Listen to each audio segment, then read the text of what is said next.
Hello, everyone, and welcome back to English Podcast Every Day. I'm Alex, and I'm so glad you're joining us. And I'm Sarah.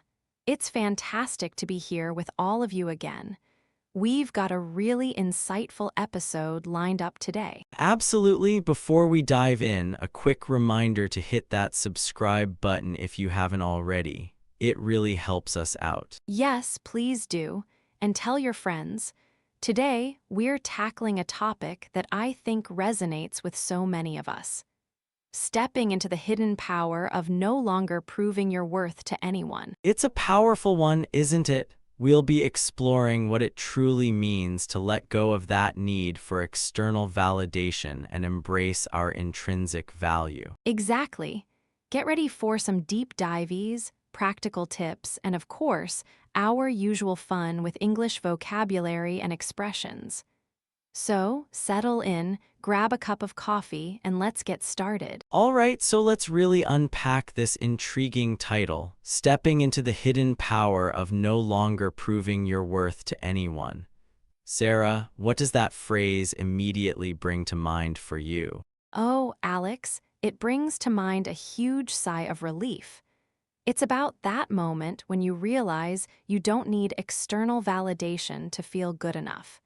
It's like shedding a heavy backpack you didn't even realize you were carrying. That's a fantastic analogy, Sarah. And for our English learners, this topic is particularly relevant because when you're learning a new language, there can often be a pressure to perform, to speak perfectly, or to prove your proficiency. This can lead to self-consciousness and a fear of making mistakes. Absolutely. We want to help you embrace your learning journey without feeling like you constantly have to prove your worth as an English speaker. So, let's dive into some key phrases. First up, external validation. External validation refers to seeking approval, praise, or affirmation from others to feel good about yourself. It's when your sense of value comes from outside rather than from within. For example, if you only feel like a good English speaker when someone compliments your accent. Yes, and the opposite of that, or what we're aiming for, is intrinsic value. This means recognizing your worth comes from within, regardless of what others think or say. Imagine you're learning a new recipe. You don't need your friend to tell you it's delicious for you to know you did a good job and enjoyed the process. That's a perfect example. Another useful phrase is to let go of. This means to release, to stop holding onto something. In this context, it's about letting go of the need to prove yourself. It's a conscious decision to release that burden. And finally, we have to embrace. This means to accept or support something willingly and enthusiastically. So, we're talking about embracing your intrinsic value, embracing your progress, and embracing your unique journey.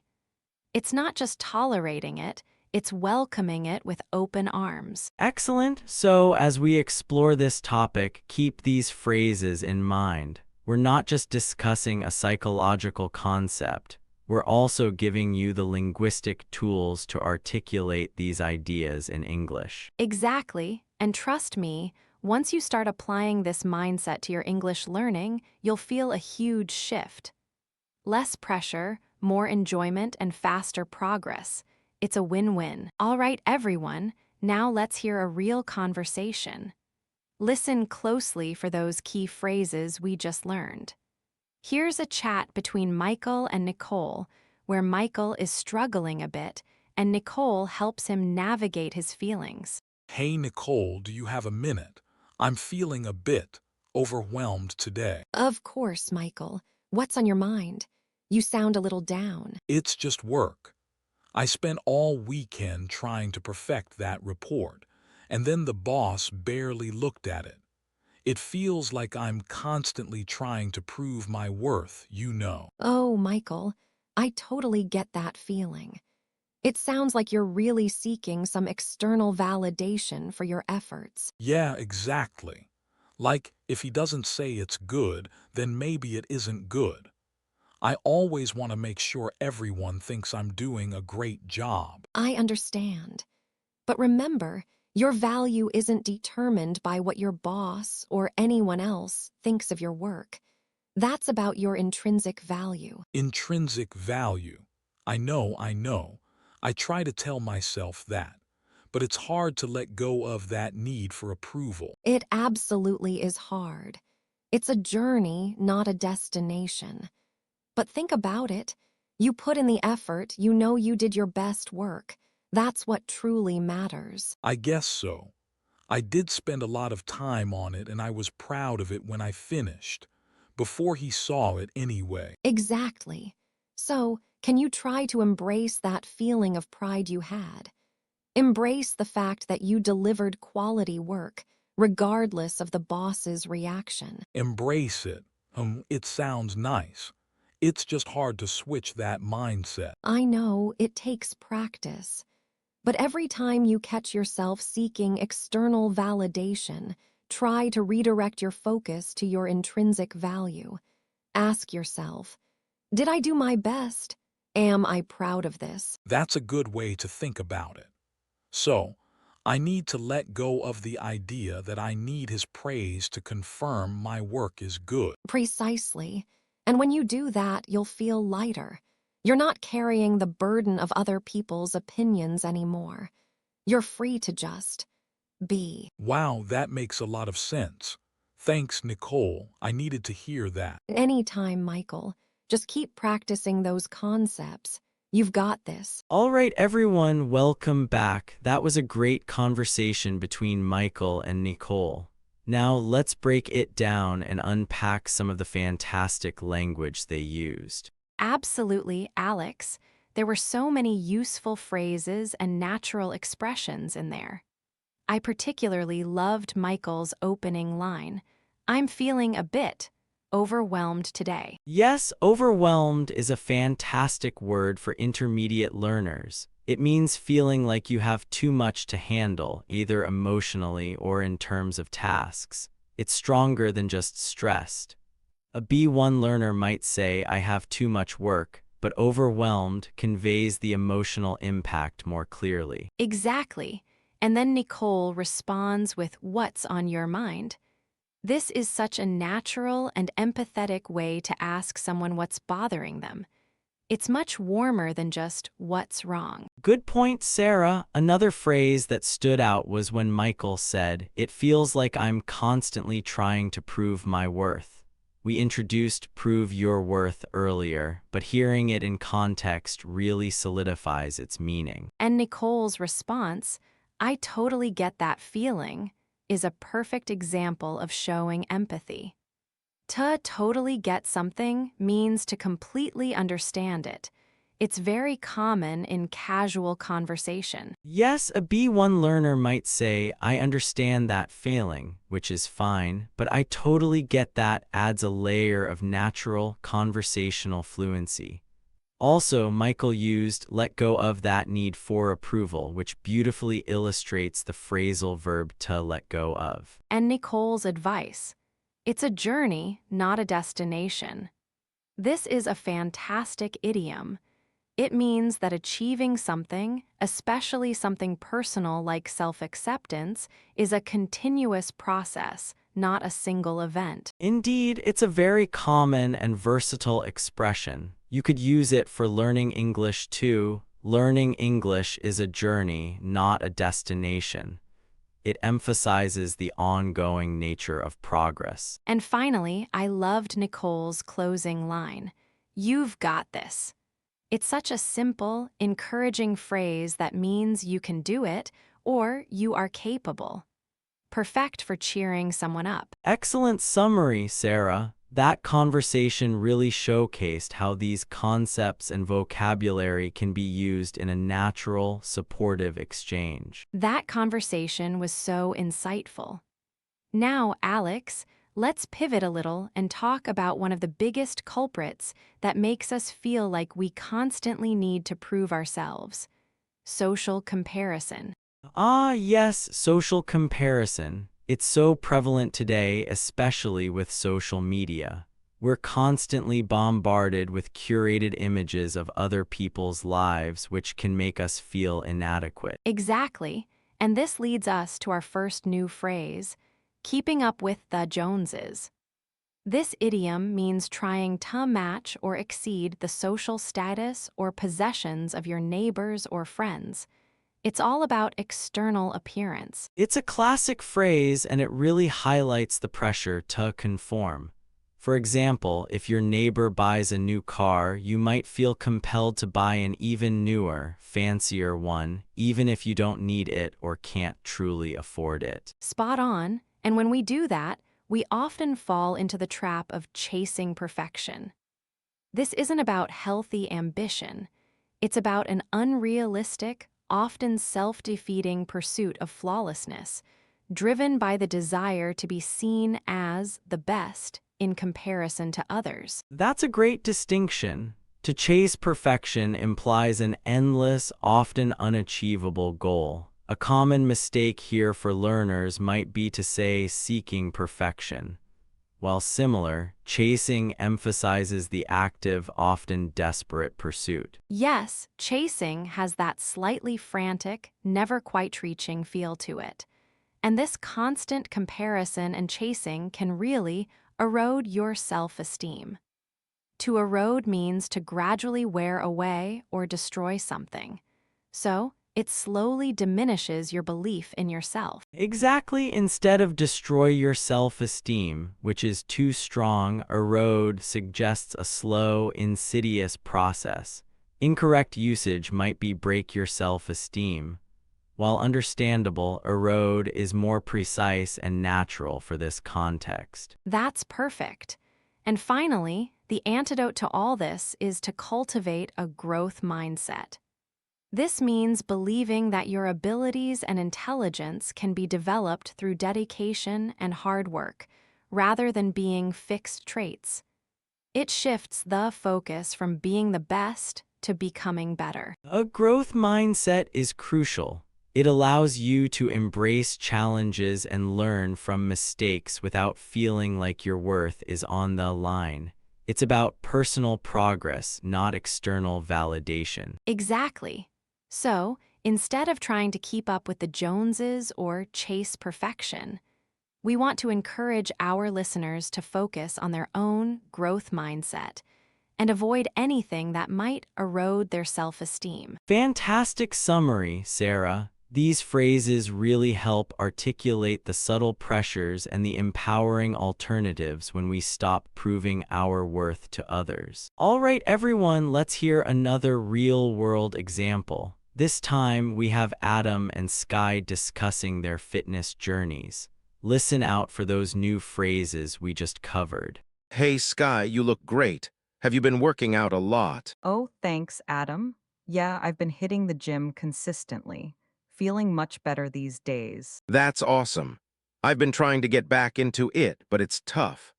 I see all these fitness influencers online, and I feel like I'm constantly trying to keep up with the Joneses. I totally get that.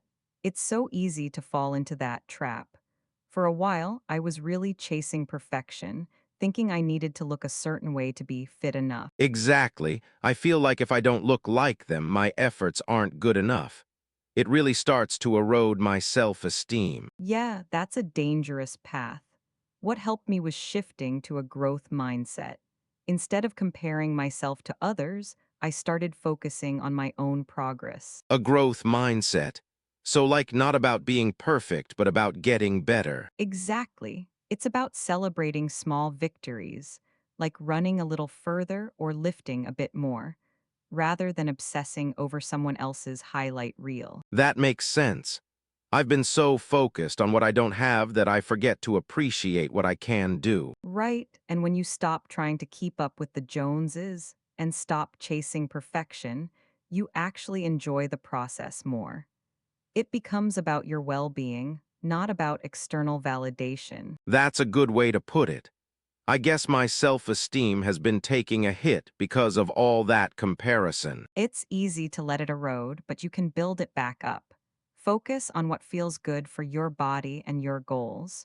Your journey is unique. You're right. I need to stop looking at others and just focus on myself. Maybe I'll start with a few walks this week, no pressure. Perfect. That's a great start. Remember, every step is progress when you're cultivating a growth mindset.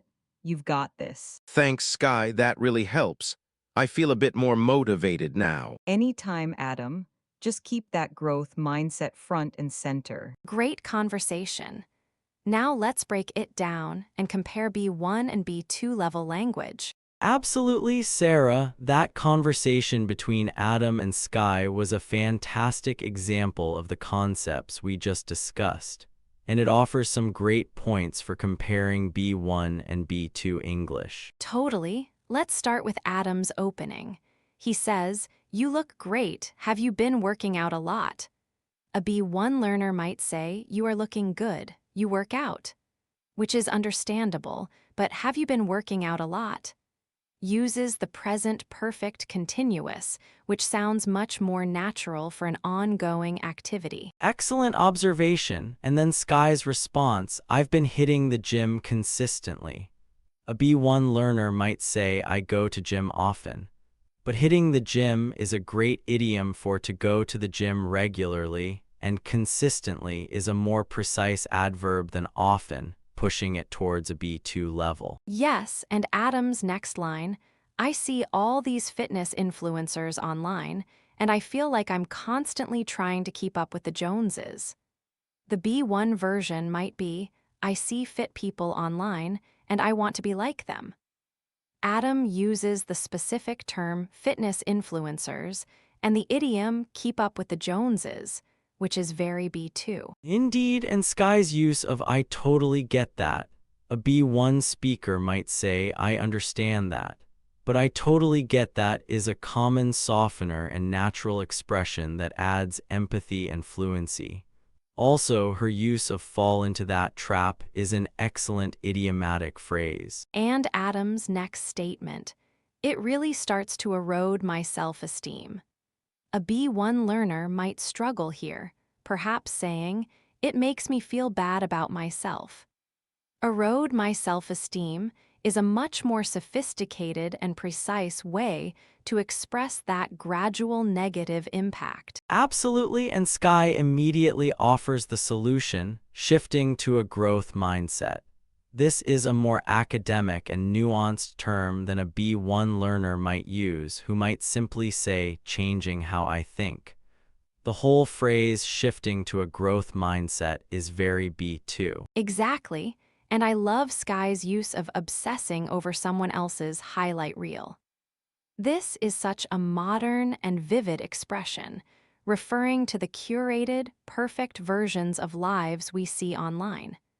A B1 speaker would likely just say, "thinking too much about other people's good things." That's a fantastic example of a B2 idiomatic phrase.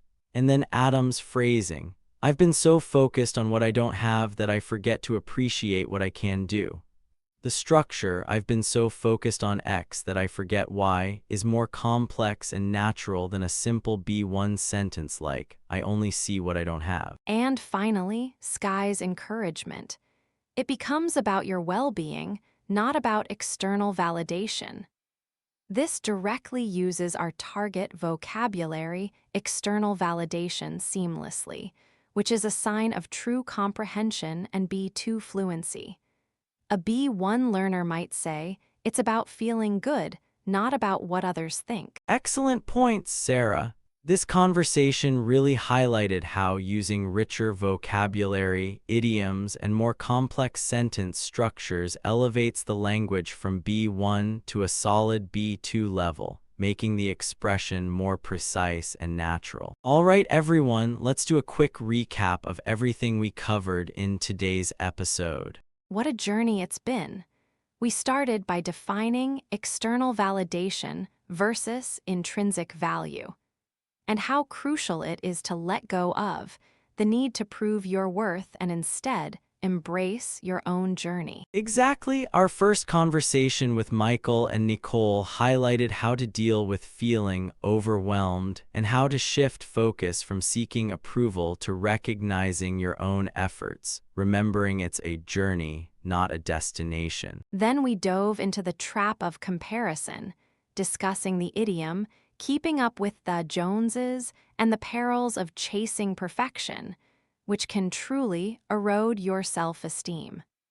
The antidote, of course, is cultivating a growth mindset. And our second audio conversation with Adam and Sky perfectly illustrated these points, showing how to move from comparing yourself to fitness influencers and their highlight reels to focusing on personal progress and well-being. We also looked at some B1 versus B2 English comparisons, like using the present perfect continuous, practical idioms like hitting the gym, and more sophisticated vocabulary to express nuanced ideas. So, whether you're learning English or navigating life, remember the power of letting go of external validation and embracing your own intrinsic worth.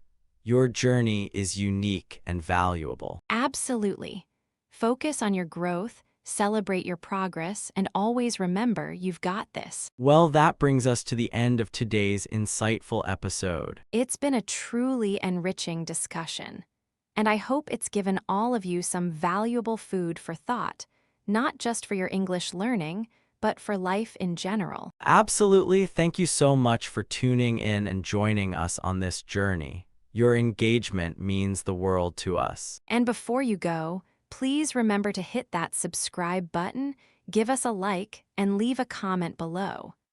We love hearing from you, and your topic suggestions are always welcome. Keep practicing your English, keep embracing your intrinsic worth, and remember that every step you take is progress. You've got this. We'll be back soon with another exciting episode. Until then, take care. Bye for now.